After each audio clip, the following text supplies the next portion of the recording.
Hi everyone, it's Lacey with Avalon Center again. Happy Monday. I hope everyone's having a great day. Today, my topic is going to be adults who were molested as children. This can be kind of a hard topic for some. I hope that you have watched enough of our videos to have some good coping skills in case this does trigger anything for you. But I hope, if anything, that you learn a little something from it. So I have some bullet points and things we're going to go over and talk about through the video. If you have any questions, feel free to reach out to us in the end. And I might be giving just a few generic ideas of what that looks like for an adult that was sexually assaulted as a child. It's all over the spectrum. It can be multiple things. But trauma from a young age changes the perception or understanding of the world around us. So when things happen to us when we're little, we're still figuring out the world. We're still trying to figure out who we can trust, who we can't trust, what trust really even is. And so when we are little, it does change our perception or things that are, going on around us. And one saying that I really found to be kind of empowering in a way, but it really tells a lot of truth, is you can spend a lifetime trying to forget a few minutes from your childhood. And that is so true. For anyone that has experienced any type of molestation as a child, you know that those things, they linger into your adulthood in many different fashions and forms. One of those could be that, for instance, you were sexually assaulted as a child, and that changed your views in what your body was, who it belonged to, and how to respond. That could have led into, promiscuity at a little older age. That could have led into multiple sexual assaults, because when that was skewed for you as a child, you didn't know how to handle that. You now have a different understanding of your body and who it belongs to. And so that could have led to a lot of promiscuity, and that could have led to other sexual assaults when you were older. One thing that is important to remember is it's not necessarily what has happened to you, it's how you remember it. And when I say that, it's how does your brain store it? Our brains, whenever we have trauma, especially when they're underdeveloped like a child's brain, they can't make sense of the trauma or event. So, for instance, for a child, they may say something to the effect of like, it might build insecurities. Sexual assault as a child could build insecurity with yourself, because what you thought about your body is no longer what you know, because an adult or whomever took that from you. So it could build a lifetime of insecurities. Whereas a child who didn't experience sexual assault, they may be insecure about total different things, unrelated, and it could come on at different times. At each stage of development, as we're growing up, there's different things that our minds are starting to grow and learn. And at a young age, whenever there is a traumatic event, whether it be sexual assault or not, our brains have to figure out what to do with that, how to process that, how did our brains develop around that trauma. There's kind of a definition, or more so, we can call it a definition, that I kind of want to throw out that might make a little sense to some. And it's a negative cognitions, and it's a lens through which we view and experience the world. So we begin to look for evidence of negative cognitions, and the developing brain finds it in every space and every relationship unless we experience effective shifts in cognition or interventions. So, to explain what I just said, we're little, something happens to us, and it develops insecurities in yourself. Okay, that's the one we're going to roll with. So what happens because of that, our brains didn't know what to do in that moment, didn't know what to do with that trauma. We've developed an insecurity. So throughout our lives, we subconsciously seek those same type settings because our brains are still trying to figure that out. Now, that is by no means a victim blaming statement, by no means. But it's almost like, a child trying to figure something out. They keep on and keep on and keep on at it till they can get to it, touch it, like light sockets. They keep on, you have to put the little plugs in. They try to take the plugs out because they're so curious about this thing. So our brains are very curious about, what is this feeling? What happened here? Why am I feeling this way? What happened to this body? So, again, we begin to look for evidence of negative cognitions, and the developing brain finds it in every space and every relationship unless we experience effective shifts in cognition or interventions. So, where it is a good asset to be able to work with an advocate and work through different traumas and different things that have happened and trying to rebuild your life, sometimes it's out of our control and we can't do these things ourselves. We try really hard to work on our healing and our coping, but sometimes we can't do those things ourselves. And we keep putting ourselves, not knowingly, back into similar situations.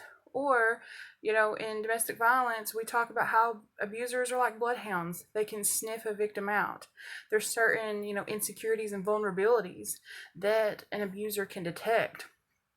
That's why sometimes a victim let's say they started at a young age, being sexually assaulted, you hear that it happened multiple times. There's certain vulnerabilities after trauma that an abuser or assailant now knows that, there's things here, there's insecurities, there's areas where I can come in and do said things. So during a traumatic event, it was required of the child to make a choice. We all, like in some other videos we talk about, we have to find a way to survive, to cope, to heal, whatever that looks like. Our brains instantly go into that hyperdrive of trying to figure out what to do with everything that's happening to us. So for a child, if you, as an adult, let me backtrack. As an adult, if you say, what sounds more empowering? Why did this person do X, Y, and Z to me? Or what's wrong with me and why this person did this to me? The more empowering statement is whenever you put it on the assailant as to why did they do this. As a child, they don't have that in the underdeveloped brain. So to them, the most powerful thing that they can do is figure out what's wrong with myself that I can change so this never happens again. So if, for instance, I was dirty, that's why whomever sexually assaulted me. So if I'm clean, they can't do this again. To a child, that's how they feel powerful. And that translates into the older years. That's carried on through those older years. If you think to any instance where you may have been sexually assaulted or a traumatic event, that's something that's continued, thinking back to that same process that you go through in your brain, those same things echo. So going back to that negative cognitions, until there's a break in that, until there's a fix in that, we go back to those same pattern types. That statement talking about how children take this upon themselves, that provides them with a form of hope. Because without that, what is there? To a child trying to figuring out the world, them taking that on themselves helps them to feel like there is hope and that this can change and this can stop. Placing blame on the person is the empowering thing, again, but we take it on ourselves because we can change whatever about ourselves. We can't necessarily change that abusive person, that assailant. One thing too, there is no wrong way to survive. So instead of reminding you that this isn't your fault, you didn't do this, you didn't ask for this, so you don't feel further ostracized, so you don't feel wrong in the ways that you could cope, you could heal, you could get through whatever. In other videos they talk about flight, freeze, fawn. So you don't feel like you did something wrong, understanding that there is no wrong way to survive. There isn't. There's no book, there's no lesson plan on here's how to survive sexual assault. There isn't. Our minds do what it can do to survive in a situation. Those things that we can't control. And the importance of some of this is, understanding that, like in my last video, we talked about, the advantages of working with an advocate, and there's been different topics that I've hit, so all this kind of works together. But understanding that as hard as you're fighting, as hard as you're trying, sometimes we all do need a little help. That's inevitable. Things happen to us that we didn't ask for. And now our brains have rewired themselves to cope, to heal from, to try to understand that trauma that happened to you. And so this carries into your adulthood, and it leads to multiple relationships of abuse, multiple sexual assaults, all these things. So you kind of have to, even though you didn't ask for these things to happen to you, now you're left with this, for lack of better words, this baggage that you've got to figure all these things that have happened. But there are options out there for you to be able to cope, for you to be able to heal, for you to be able to move past these things. As an adult, or even going back to preteen, someone that was sexually assaulted as a child, in your preteen years, that could have led to, because you were never taught how to cope, your boundaries around your body and sex are now skewed. You don't understand what's right and what's wrong because what you thought was right was taken. As a preteen, it could have, like we talked about, promiscuity, could have led to promiscuity, but it also could have led to drug use because you're trying to cope. That's normal. That's part of this, because our minds don't have the answers all the time, so we do what we can. And so that preteen drug use could have led to abusive relationships where there was a lot of power and control issues that could have led you to making poor decisions to try to feed your habit. That's all part of this. So that, like I said in the beginning, that's just a few instances that to show how childhood trauma can affect you as an adult.